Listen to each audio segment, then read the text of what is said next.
Don Buchwald, or Superagent Don Buchwald, as he is known to listeners of The Howard Stern Show, was giving a nostalgic tour of the Friars Club on a Thursday night last month.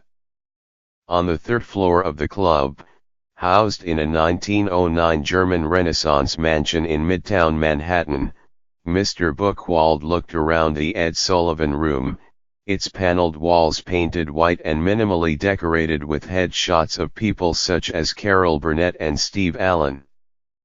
This is the room Mr. Buchwald used in the 1970s as a makeshift office to meet with clients. He strolled next into the William B. Williams Room, named for a radio disc jockey who coined the chairman of the board nickname for Frank Sinatra and who hosted the Make Believe Ballroom program. Mr. Williams was one of Mr. Buchwald's clients. So too were Tony Curtis, Kim Novak, and Jose Ferrer. The Tony Curtis story I can't tell you because it's kind of smutty, he said to listeners of Mr. Stern's radio show. Mr. Buchwald, 80, long ago emerged as something of an Oz figure, referred to often, heard from rarely. And he prefers it that way.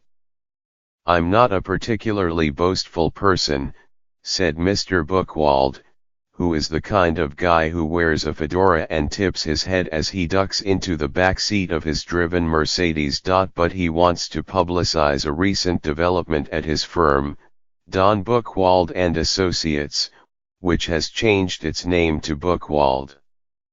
Mr. Buchwald's daughter, Julia, is expanding the agency's Los Angeles practice, including its branding and digital media departments. The firm consists of about 50 agents, and its marquee clients include Kathleen Turner, Ralph Macchio, and Ally McGraw.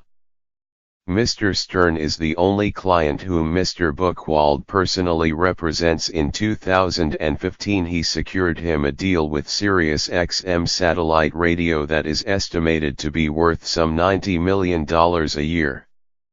He also serves as Mr. Stern's de facto manager and publicist. Lloyd Braun, an entertainment industry entrepreneur and executive who has known Mr. Buchwald for 30 years, called negotiating on the same side of a deal with him a joy.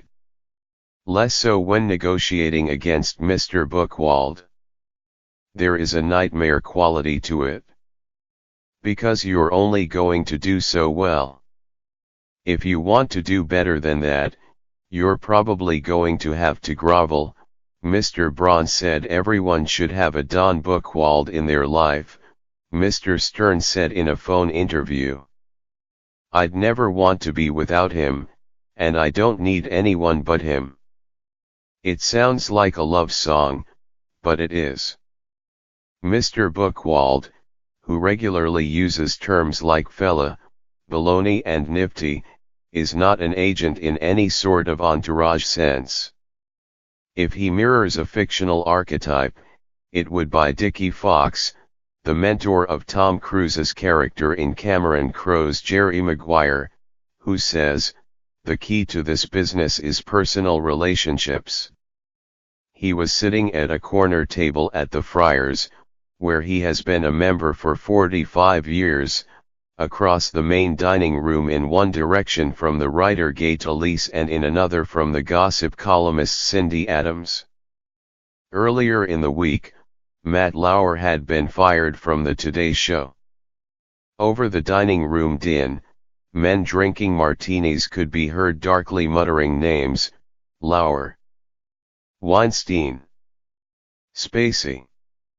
Mr. Buchwald had started his day, he said, conferring with his company's COO to check in on the systems that were in place to protect employees from harassment. I said to him, "We're unscathed at the moment, but it seems like scathing is the order of the day. And I want to make sure we set the record straight with our employees and clients," Mr. Buchwald said. He also wanted to find out if it was still appropriate for him to greet women clients and associates with his standard double cheek kiss. "Is it okay for me to besu, Bisu?" he asked. The COO said he should use his best judgment. In fact, the company is not totally unscathed. On Glassdoor, a website where people can post anonymous comments about their current or past employers, an assortment of posts cite a difficult work culture at the Buchwald agency. "We have a zero-tolerance policy towards sexual harassment," Julia Buchwald said in a phone interview. "Has there been a disgruntled employee or two in the past? Probably. But I really do care about every person within our walls." At the Friars, some men stopped by to say hello and pay homage to Mr. Buchwald, who was eating branzino, Caesar salad, and steamed spinach. Two younger agents from his firm described Mr. Buchwald's famous milk and cookies approach to agenting. "Anything, even cookies, to get you in the front door." The club manager came over to reminisce about the work he and Mr. Buchwald did together to organize the 2004 Friars roast of Donald J. Trump. Another fella sauntered over with a "take my wife borscht belt best left unshared" joke about a woman named Laverne.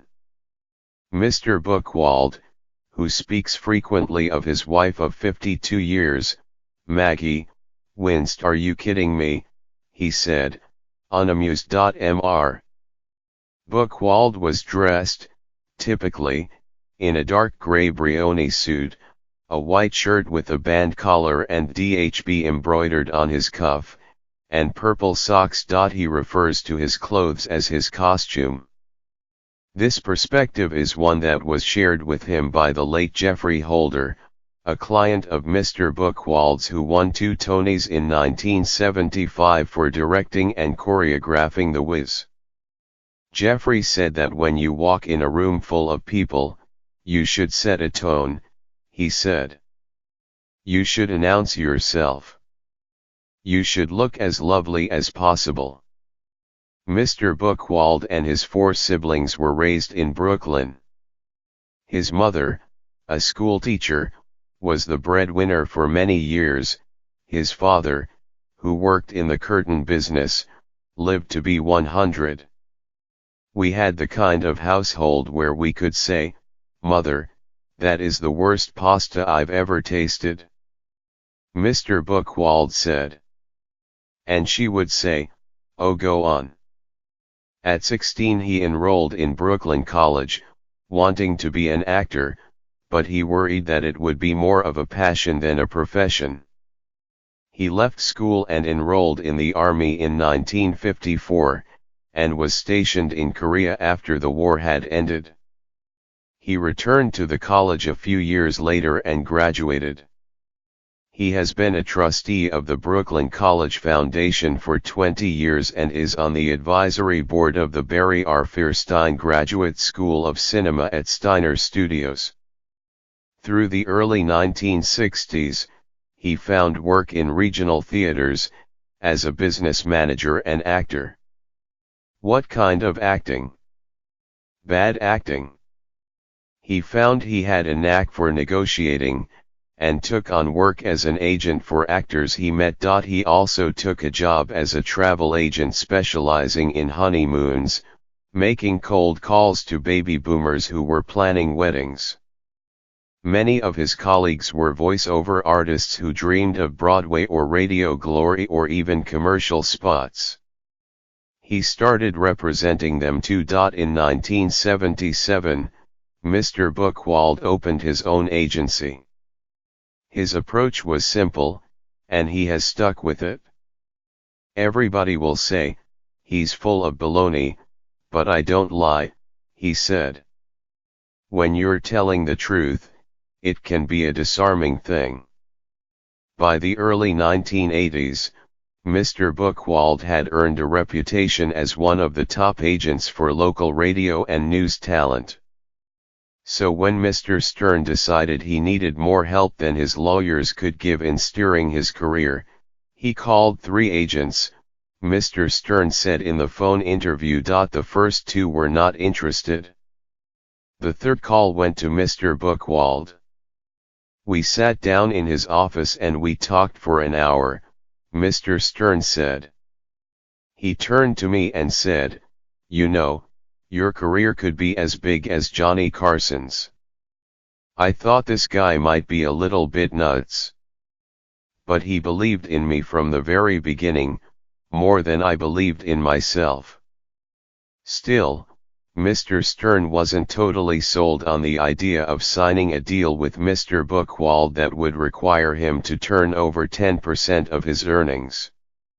"I talked to my parents," Mr. Stern said, "and my parents were like, 10%? But he hasn't done anything yet." Mr. Stern said he shared his trepidation with Mr. Buchwald, who said, "I'll tell you what. I won't take 10% till I do something for you. I'm going to get NBC to rip up your contract and start again." Mr. Stern was skeptical because his ribald humor and repartee had already become problematic for WNBC. "They hated me, why would they renegotiate my contract?" he said. But Mr. Buchwald succeeded, and Mr. Stern has never worked with anyone else.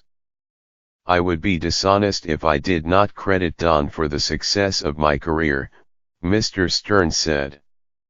"I want to be more like Don." Julia Buchwald is not planning to deviate wildly from the path set by her father. "We are keeping the core philosophy Don built," she said on the morning after she escorted O.T. Fagbinal, her client, to the Golden Globe Awards after-parties. He plays the husband of Elizabeth Moss's character in The Handmaid's Tale. "When you look up talent agent in the dictionary," Ms. Buchwald said, "there is a guy in a shiny suit, hanging up the phone and being a jerk. But her father has a different ethos. My goal is to leave the negotiating table as a better friend to whomever I'm talking to than I was when I sat down," he said.